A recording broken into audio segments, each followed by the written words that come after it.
ಪ್ರೀತಿಯ ಪ್ರಥಮ PUC ವಿದ್ಯಾರ್ಥಿಗಳ ಎಲ್ಲರಿಗೂ ಕೂಡ ಮತ್ತೊಮ್ಮೆ ನಮ್ಮ ಯೂಟ್ಯೂಬ್ ಚಾನಲ್ಗೆ ಸ್ವಾಗತವನ್ನು ಕೋರುತ್ತಿದ್ದೇನೆ. ನಾನು ನಿಮ್ಮ Islam sir. Welcome back to my another informative video. ನೋಡಿ ವಿದ್ಯಾರ್ಥಿಗಳೇ, ಇವತ್ತು ನಡೆದಂತಹ ಬೆಂಗಳೂರು ಸೌತಿನ ಪ್ರಥಮ PUCಯ ವಾರ್ಷಿಕ ಪರೀಕ್ಷೆಯ ಕನ್ನಡ ಕ್ವಶನ್ ಪೇಪರನ್ನು ಇಲ್ಲಿ ನಿಮಗೆ ಅಪ್ಲೋಡನ್ನು ಮಾಡಿಕೊಡ್ತಾ ಇದ್ದೇನೆ. ಕನ್ನಡ ಕ್ವಶನ್ ಪೇಪರ್ ಆಯಿತಾ, ಬಹಳ ಇಂಪಾರ್ಟೆಂಟ್ ಆಗಿರುವಂಥ ಎಲ್ಲ ಪ್ರಶ್ನೆಗಳನ್ನು ನಾವುಗಳು ಈಗ ನೋಡ್ತಾ ಹೋಗೋಣ.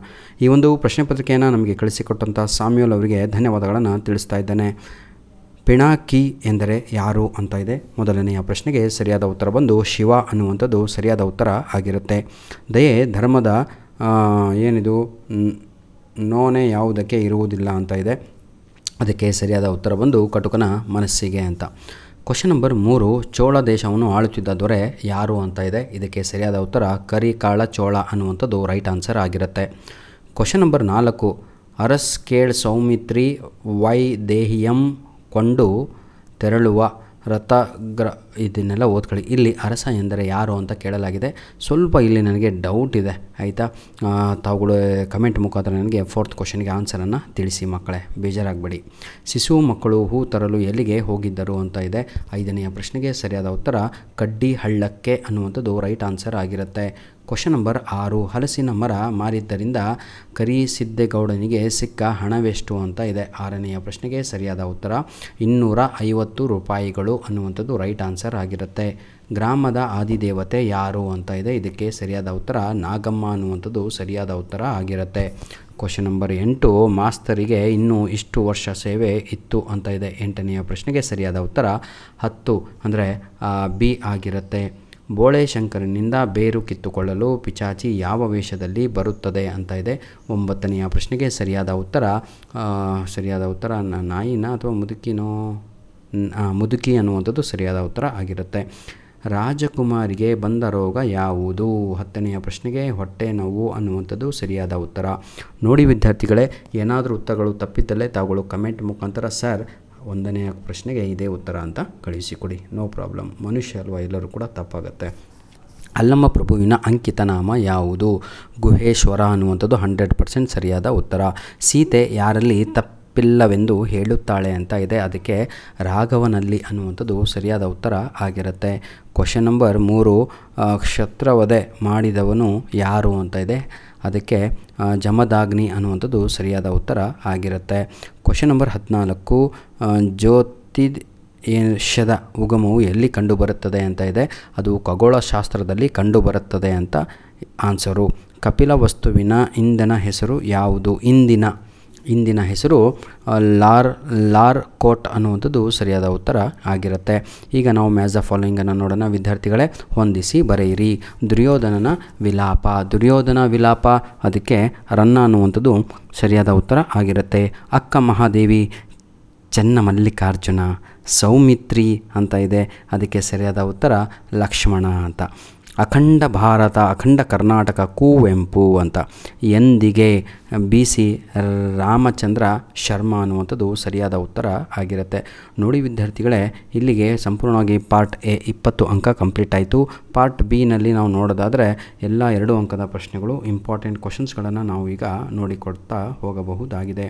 ಧನ್ಯವಾದಗಳು. ನಿಮ್ಮ ಪ್ರೀತಿ ವಿಶ್ವಾಸ ಸದಾ ಹೀಗೆ ಇರಲಿ ಅಂತ ಹೇಳ್ತಾ ವಿಡಿಯೋವನ್ನು ಇಲ್ಲಿಗೆ ಕನ್ನಡ ವಿಡಿಯೋನ ಮುಗಿಸ್ಕೊಂಡು ಮುಂದೆ ನಾವು ಗ್ರಾಮರ್ ಕಡೆಗೆ ಪಯಣವನ್ನು ಬೆಳೆಸ್ತಾ ಇದ್ದೇವೆ.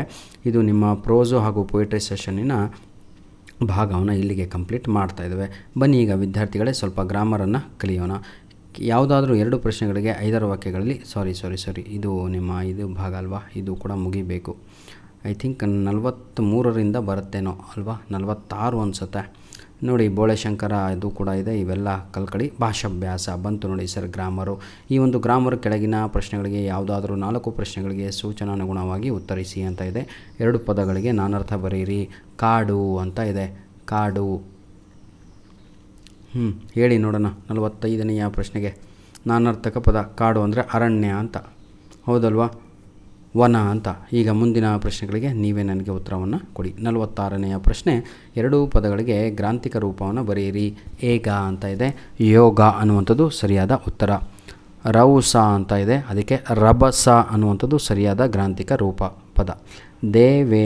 ದೇವೇಂದ್ರ ಅಂತ ಇದೆ, ದೇವೇಂದ್ರ ಅಂತ ತಾವುಗಳು ಬರ್ತಾರೆ, ಸರಿಯಾದ ಉತ್ತರ. 47ನೆಯ ಪ್ರಶ್ನೆ, ವಿರುದ್ಧ ಪದ ಆಪೋಸಿಟ್ ವರ್ಡ್ಸ್. ಆರೋಗ್ಯ, ಅದಕ್ಕೆ ಸರಿಯಾದ ಉತ್ತರ ಅನಾರೋಗ್ಯ ಅಂತ.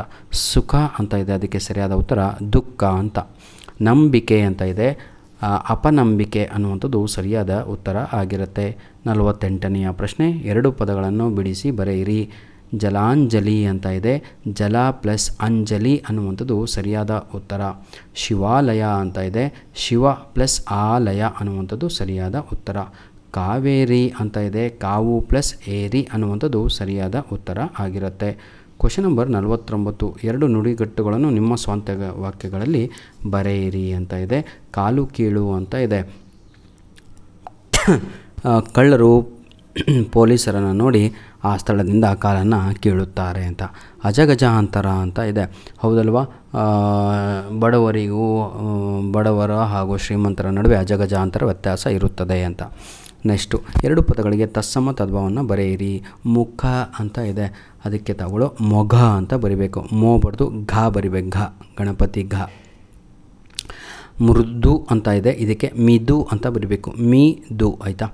ಆಕಾಶ ಅಂತ ಇದೆ, ಇದಕ್ಕೆ ಆ ಗಸ ಅಂತ ಬರಿಬೇಕು. ಯಾವುದಾದ್ರೂ ಒಂದು ವಿಷಯವನ್ನು ಕುರಿತು ಪ್ರಬಂಧ ಬರೆಯಿರಿ ಅಂತ ಇದೆ, ಅಂದರೆ ಎಸ್ಸೆ ರೈಟಿಂಗ್ ಸರ್. ಗ್ರಂಥಾಲಯಗಳ ಮಹತ್ವ ಅಂತ ಇದೆ ಆಯಿತಾ. ಸೆಕೆಂಡ್ ಒನ್ ಪರಿಸರ ಸಂರಕ್ಷಣೆ ಅಂತ ಇದೆ, ಇದರ ಬಗ್ಗೆ ತಾವುಗಳು ಬರೀರಿ ಆಯಿತಾ. ನಂತರದಲ್ಲಿ ನಿಮ್ಮ ಹೆಸರು ಒಂದು ಕಡೆ ರಾಮ ಅಂತ, ಇನ್ನೊಂದು ಕಡೆ ಮಲ್ಲಿಕಾರ್ಜುನ್ ಅಂತ, ಹುಡುಗಿಯವರು ಒಂದು ಕಡೆ ರಮಾ ಅಂತ, ಇನ್ನೊಂದು ಕಡೆ ನಂದಿನಿ ಅಂತ. ದಯವಿಟ್ಟು ಪ್ರೀತಿಯ ವಿದ್ಯಾರ್ಥಿಗಳೇ, ಈ ಎಲ್ಲ ಪ್ರಶ್ನೆ ಪತ್ರಿಕೆಗಳನ್ನು ಆಯಿತಾ ಇಂಪಾರ್ಟೆಂಟು ಅಂತ ಕನ್ಸಿಡರ್ ಮಾಡಿಕೊಂಡು ಎಕ್ಸಾಮ್ಗಿಂತ ಮುಂಚೆ ನೋಡ್ಕೊಂಡು ಹೋದರೆ ಬಹಳ ಒಳ್ಳೆಯದು. ನೋಡಿ, ಈ ವಿಡಿಯೋದ ಡಿಸ್ಕ್ರಿಪ್ಷನ್ ಬಾಕ್ಸಲ್ಲಿ ಇಂಗ್ಲೀಷ್ ನಿಮಗೆ ಏನು ಬರಲ್ವೋ ಸಂಪೂರ್ಣವಾಗಿ ಇದೇ ವಿಡಿಯೋದ ಡಿಸ್ಕ್ರಿಪ್ಷನ್ ಬಾಕ್ಸಲ್ಲಿ ನಮ್ಮ ಫಸ್ಟ್ ಇಯರ್ PUCಯ ಮಕ್ಕಳಿಗೆ ಆಯಿತಾ. ಸ್ಯಾಮ್ಯುಯಲ್ ಅವರಿಗೆ ಧನ್ಯವಾದಗಳು ಮತ್ತೊಮ್ಮೆ.